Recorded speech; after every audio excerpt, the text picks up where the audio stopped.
गोरखा हित सर्वोपरि। नमस्कार, मैं दीपक राय आप सभी का स्वागत करता हूं वीर गोरखा वेब टीवी के समसामयिक विषयों को लेकर। आज रक्षाबंधन का पर्व है। सभी बहनों को और उनके भाइयों को इस पर्व की हार्दिक शुभकामनाएं। आज रक्षाबंधन के दिन एक अच्छी और एक सुखद राहत भरी खबर काबुल से आ रही थी, जो अब गाजियाबाद के हिंडन इंडियन एयरफोर्स के एयरबेस में पहुंच चुकी है। आपको बता दें कि बड़ी संख्या में दार्जिलिंग जिले समेत संपूर्ण भारत के अन्य क्षेत्रों में रहने वाले गोरखा लोग, जो अधिकतर संख्या में इस समय अफगानिस्तान में कार्य कर रहे थे, उनके साथ साथ जितने भी अन्य भारतीय लोग जो वहां पे कई विभिन्न परियोजनाओं में काम कर रहे थे, उनको भारत सरकार ने लगातार अपनी कोशिशों से बाहर निकाला है। 107 भारतीयों समेत कुल 168 लोगों को आज काबुल से गाजियाबाद लेकर आया गया है।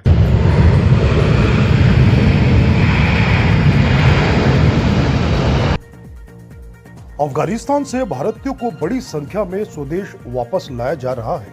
भारतीय वायुसेना का C-70 विमान, जिसने आज सुबह अफगानिस्तान के काबुल से उड़ान भरी थी, वो गाजियाबाद के हिंडन एयरफोर्स बेस पर उतरा।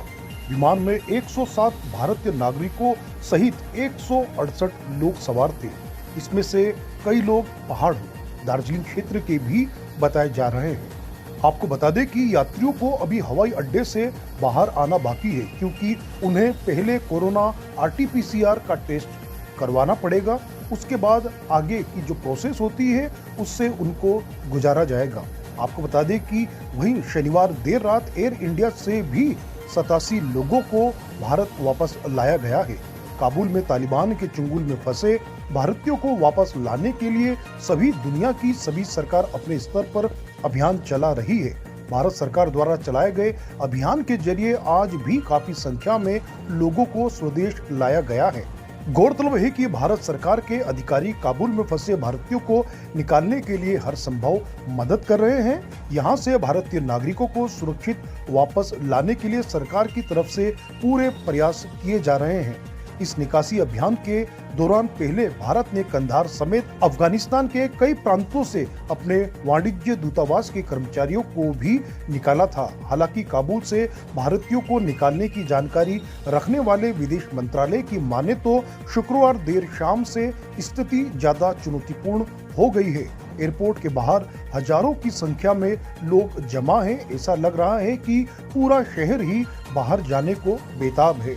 वहीं पे छुटपुट फायरिंग की घटनाओं का भी मीडिया में रिपोर्ट सामने आ रहा है। आपको बता दें कि बड़ी संख्या में बीते दिनों भी कई लोगों को निकाला गया, जिनकी संख्या 87 के आसपास है। चूंकि यह पूरा अभियान भारतीय वायुसेना के हवाई जहाज के माध्यम से हुआ है, तो इसलिए पक्का निश्चित तौर पे यह बता पाना मुमकिन नहीं होगा कि कितने लोग कहाँ के हैं।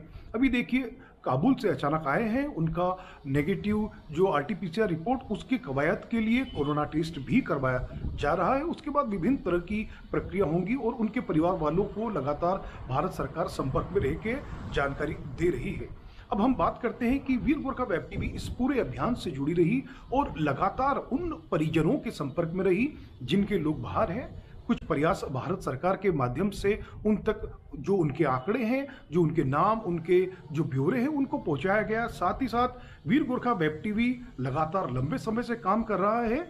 इसलिए एक पक्ष यह भी है कि अफगानिस्तान में भी वीर गोरखा वेब टीवी के कार्यक्रम बड़े चाव से गोरखा समाज और नेपाली भाषी लोग देखा करते थे। इसका फायदा कहीं ना कहीं वीर गोरखा वेब टीवी को भी मिला। इसी चीज को समझते हुए वीर गोरखा वेब टीवी ने कई लोगों से लगातार संपर्क बनाया एवं अफगानिस्तान की खबर एक के बाद एक लगातार उसके ताजा अपडेटों के साथ वहां के लोगों के क्या हालात है उसको उनके परिजनों तक पहुंचाने की कोशिश की। देखिए, किसी का परिवार का सदस्य यदि बाहर है तो उसके मन की पीड़ा कोई समझ नहीं सकता।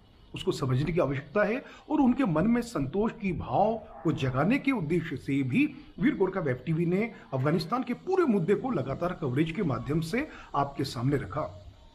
एक बड़ी चीज हम आपको यहाँ पे साझा करेंगे कि कई लोग जो दार्जिलिंग जिले से थे, कई लोग जो उत्तराखंड की राजधानी देहरादून से थे, उनकी बड़ी संख्या काबुल से निकलकर, काबुल के एयरपोर्ट से निकलकर दोहा दुबई में पहुंच चुके हैं और बहुत बड़ी संख्या है जो ब्रिटिश जो आर्मी ने वहां से अपने लोगों को निकाला, उसमें कुछ लोग दार्जिलिंग के भी हैं और देहरादून के भी हैं जो इस समय लंदन में जो ब्रिटिश जो सेना के जो राहत बचाव अभियान थे उसमें वह अपने आप को सुरक्षित करने की दिशा में, या यूं कहें कि ब्रिटिश सरकार ने उनको अपने राहत अभियान के चलते भारत के अच्छे संबंधों के मद्देनजर अपने देश में पहुंचाया।